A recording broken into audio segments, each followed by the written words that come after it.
సంవత్సరాల తరబడి ఎన్ని మందులు వాడినా మీ మోకాల నొప్పులు తగ్గట్లేదా? ప్రాణ పెయిన్ క్లినిక్ లో అత్యాధునిక చికిత్స. గెటప్ సీను గారు నమస్తే. హలో. చాలామంది దాదాపు ప్రతి ఒక్కరు కూడా జాయిన్ కావటానికి సిద్ధమవుతున్నారు. కొంచెం అక్కడక్కడ ఇదవుతుంది. 150 దేశాలు ఈరోజు మనం చెప్తాం. సీను గారు నమస్తే. విశ్వంబర బ్యాక్గ్రౌండ్ వేసేసారు చూడండి ఆయన అప్పుడే. సీను గారు ఎలా ఉన్నారు? సీను గారు మ్యూట్ చేసినట్టున్నారు, ఒక్కసారి ఆడియో చెక్ చేసుకోరా ప్లీజ్. సార్ నమస్తే సార్. సీను ఎలా ఉన్నావు? సీను చాలా సంతోషం. ఈ మధ్యకాలంలో అన్నయ్యకి చాలా చాలా దగ్గర అయిపోతున్నావు, చాలా ప్రశంసలు పొందుతున్నావు, గిఫ్ట్లు పొందుతున్నావు, చూస్తూ ఉన్నాం అంతా, అభిమానులు అంతా కదా. నిజంగా ఒక అభిమానిగా ఇది నిజంగా పూర్వజన్మ సుకృతం సార్. అంటే అదృష్టవంతుడు. ఎవరినైతే చూసి వస్తామో వాళ్ళ దగ్గర తీసుకొని ఆదరించడం, ఎంకరేజ్ చేయడం ఆయన గొప్ప మనసుకే చెల్లించారు అంతే. ఎస్, చాలా ప్రశంసలు కూడా అందుకున్నాం సీను ఈ మధ్య కదా. సార్ నిజంగా సార్. అంటే ఆయనకి ఒకసారి అప్పుడు వేరే జర్నీ ఉంది సార్, బయటకు వెళ్ళాల్సిన జర్నీ. ఆ టైంలో కూడా ఆయనకి ఆ టైం లేకపోయినా పిలిపించుకొని మరి నాకు అంటే ఒక రిలీజ్ ఈవెంట్ వచ్చిన దానికంటే ఎక్కువ సార్ మనకు ఒక సమయాన్ని కేటాయించి ఒక వీడియో బయట చేయడం అనేది అది నిజంగా సార్ ఎక్స్పెక్ట్ చేయలేదు సార్. అది లైవ్ గా ఆయన రావడం అది ఒక ఎత్తు అయితే సార్, అసలు ఒక వీడియో బయట ఏంటి సార్, అసలు చాలా మంది అరే అదృష్టం రా, నీ అదృష్టం ఏం అదృష్టం రా అని చెప్పి చాలా మంది.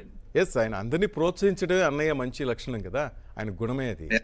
ఎస్, మనం వెన్నంటే ఉంటున్నారు ఎప్పుడు. ప్రతి ఒక్కరిని కూడా ముందుకు వెళ్ళండి రా, ముందుకు రండి, నాతో పాటు కలిసి ప్రయాణం చేయండి అంటారు. సీను నీ నుంచి ఒక అన్నయ్య డైలాగ్ వినాలనుంది. సీను చాలా డైలాగులు వినాలనుంది. ఒక్కసారి ఇంద్ర కూడా మళ్ళా రేపు వెండితెర మీద దుమ్ము లేకపోతోంది. షౌకత్ అలీ ఖాన్, తప్పు నా వైపు ఉంది కాబట్టి తల ఉంచుకొని వెళ్తాను, లేకపోతే ఇక్కడి నుంచి తల తీసుకెళ్లేవాడిని. నిన్న ఒకసారి మళ్ళీ వేసాను సార్ షో అంతా. వేసావా? రాననుకున్నారా, రాలేననుకున్నారా? ఆ వైపులో వెళ్ళాలి థియేటర్ అని చెప్పి థియేటర్లోనే చూడాలబ్బా అదంతా. అంతమంది అభిమానులు అంతా కలిసి అసలు పండగ కదా మనకి రేపు. నిజంగా సార్ ఈ సందర్భం కూడా సార్ ఇన్ని దేశాలు 100 దేశాలు దాదాపుగా 100 కంట్రీస్ నుంచి అందరూ జూమ్ లైవ్ మీటింగ్లు ఇలా కలవడం అనేది నిజంగా అరుదైన ఇది సార్. 12 గంటల పాటు సీను non stop live. Great thing sir. Yes, ఇదంతా అన్నయ్య స్ఫూర్తి, ఆయన ఇచ్చిందే మనకి. ఆయన గురించి మాట్లాడుకున్నది ఆయనకి మనకి చాలా చెప్పాడు, చాలా వర్క్ కూడా చెప్పున్నాడు.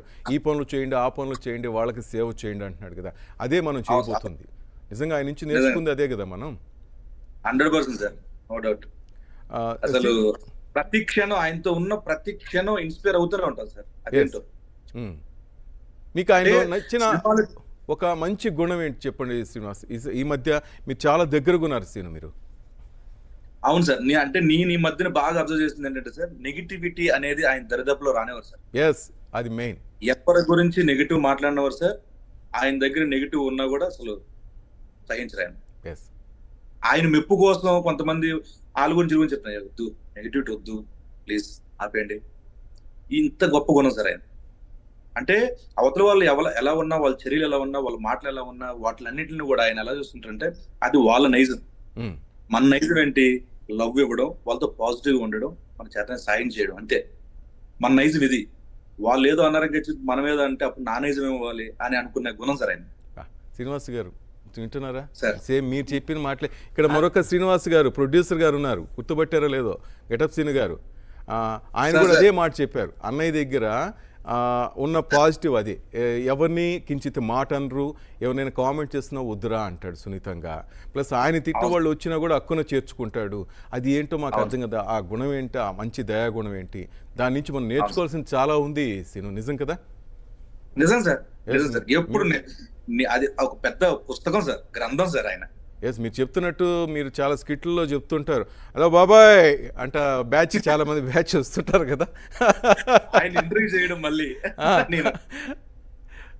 అది కూడా సార్ నిజంగా.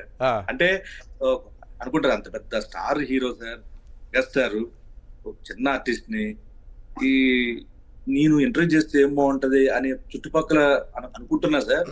సీను చేయనే బాగుంటుంది, సీను చేసే అని చెప్పి అసలు నిజంగా సార్ అసలు ఏంటి మహానుభావుడు. అబ్బా, ఎంకరేజ్మెంట్. అసలు మామూలు విషయం ఊహించావా కాదు సీను ఎప్పుడైనా పక్కన చేస్తాను ఊహించావా? లేదు సార్, ఆయన సినిమాలు చూస్తే హ్యాపీగా ఇక్కడ ఇండస్ట్రీకి వచ్చి అలా చూస్తే చాలు. కానీ ఒకటి అనుకున్నాను సార్, ఎందుకో నాకు నాకు ఎప్పుడు చాలా ఇంటర్వ్యూలో చెప్పాను సార్ నేను. ఆ సునీల్ అన్న ఆ, ఆయనతో పాటు చేయాలి అనుకుని కళ్ళగానే వచ్చిన వ్యక్తి ఆయన పక్కన చేయడం, నేను ఆయన చూసి కూడా నేను చేయొచ్చేమో అని అనుకుని ఆయన కాంబినేషన్ చూసినప్పుడు అనుకున్నా సార్, ఉమ్, చెయ్యొచ్చా కుదురుతుందా అన్నప్పుడు అన్నయ్య అటు పాలిటిక్స్ సైడ్ వెళ్ళడం కానీ చాలా డిసప్పాయింట్ అయిపోయింది సార్. ఉమ్. ఇంకా ఏంటి ఏంటి అనుకున్నప్పుడు ఖైదీ 150తో రావడం, దాంట్లో చేయడం, అసలు ఆ రోజంతా ఆ పక్కనే రోజు ముందు పక్కనే ఆ రోజు ఆయనతో పాటు పక్కనే మరి చాలా అసలు ఎలా అనిపించింది ఆయనతో షూటింగ్ టైంలో? ఎలా అనిపించింది? బయట వినేది వేరు, మనం మాట్లాడుకునేది వేరు. మొదటిసారి ఆయనతో కలిసి నటిస్తున్నప్పుడు ఏమనిపించింది సీను? సార్ నాకు డే 1 సార్ ఒక షివరింగ్, అసలు ఒక రకమైన ఇది సార్. నేను చాలా ఇదైపోతున్నా లోపల, బయట రావట్లేదు, ఎక్స్ప్రెషన్ రావట్లేదు, మాట రావట్లేదు. శ్రీనివాస్ గారు ఆయన కూడా అదే దగ్గర పని అంట. చిరంజీవి గారిని చూడగానే వెళ్ళిపోతున్నారంట రూమ్లో నుంచి. ఎందుకయ్యా ఆయన కూర్చోబెట్టారంట. ఎందుకంటే మన ముందు మన దేవుడు ప్రత్యక్షం అయితే ప్రతి ఒక్కరికి అంతే కదా, ఊహించిన సంఘటన సార్ కదా. నాకు సేమ్ థింగ్ జరిగింది ఏంటంటే సార్, అన్నయ్య సినిమాలు చూసి అలాగా మార్క్వీల్లో విజయ థియేటర్లో గంగరత్నంలో చూసిన తర్వాత అక్కడి నుంచి సెంటర్ వరకు అలా నడుచుకుంటూ వచ్చేవాడు సార్. ఉమ్, అలాగా లొకేషన్ 150 లొకేషన్ లో కూడా సార్ ఆయనతో ఒక చిన్న అలా కాంబినేషన్ అవగానే పక్క వచ్చి ఆ లొకేషన్ అలా తిరిగేస్తుంది సార్. నిజమా కాదా? అప్పుడు వైపు సార్, మళ్ళీ నాకు థియేటర్ వైపు వచ్చింది సార్. మళ్ళీ నాకు స్క్రీన్ మీద చూసిన వైపు. ఆ, ఆ పై ఒక దగ్గర అయితే ఆయన్ని ఒక సినిమాలో ఇలా పట్టుకొని లాగాలి డాన్స్ ముందు, ఇలా రండి అన్న డాన్స్ అయినా, ఉమ్, అప్పుడు నేను లాగట్లా, ఉమ్. నా వల్ల అవ్వట్లా. పట్టుకోలేం, లాగలేం అని ఏమనుకుంటారేమో మనదే. రావట్లేదు సార్. పర్లేదు సార్, మామూలు కాదు, నేను దీంట్లో క్యారెక్టర్ అంతే, నువ్వు అన్ని మర్చిపోతా చేయాలంటే ఇలా సీను ప్లీజ్ రా, నీ మొహమాటంకి ఫ్యామిలీ నమస్కారం రా రానా నాన్న అని చెప్పి ఉమ్, ఆయనే ఉమ్. నన్ను అక్కడ ప్లేస్ లో నుంచి పెట్టి ఇలా లాగాలి అని చెప్తే అప్పటికే ఏదో వచ్చింది కానీ సార్, మీరు చూసి దొరికేస్తుంది దాంట్లో నా మొహమాటం అంతా కనిపిస్తుంది అట్లా. బుల్లితెర కమల్ హాసన్ అని మీకు చాలా మంచి కాంప్లిమెంట్ ఇచ్చారు అన్నయ్య. అప్పుడప్పుడు నాకు కొంచెం అన్ఈజీగా ఉన్నప్పుడు నీ స్కిట్స్ చూస్తుంటాను సీను అని అంటుంటారు. అది ఎవరు చెప్పరు, అంత పెద్ద మెగాస్టార్ చెప్పనవసరం లేదు కదా. అబ్బా అసలు అది మామూలు. నాకు ఫస్ట్ నేను సార్ని కలిసింది సార్, అది 150 అయిపోయిన తర్వాత, 150 సినిమా దాని రిలీజ్ అయిపోయిన తర్వాత అన్నయ్యది బర్త్డే, అక్కడ గేట్ బయట గోడ బయట ఉండి నేను అరుస్తున్నా మెగాస్టార్ మెగాస్టార్ అని.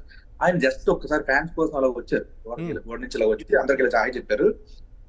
నన్ను అంత మందిలో గుర్తుపెట్టారు సార్. ఉమ్, సారోళ్ళ మనుషులు అందరూ పంపించి ఆ సీన్ ఉన్నాడు, సీన్ లోపల తీసాను అని చెప్పి అంత మందిలో కూడా గుర్తుపెట్టి లోపల పిలిపించుకొని టీ కాఫీలు తాగుతారా, స్వీట్లు నుంచి తెప్పించి, అసలు ఏంటి సార్ అది, ఇంత మందిలో నన్ను గుర్తుపెట్టుకుని లోపల పిలిపించి ఆ 15 నిమిషాల టైం, ఎంత ప్రీషియస్ టైం సార్ అప్పుడు బర్త్డే రోజు.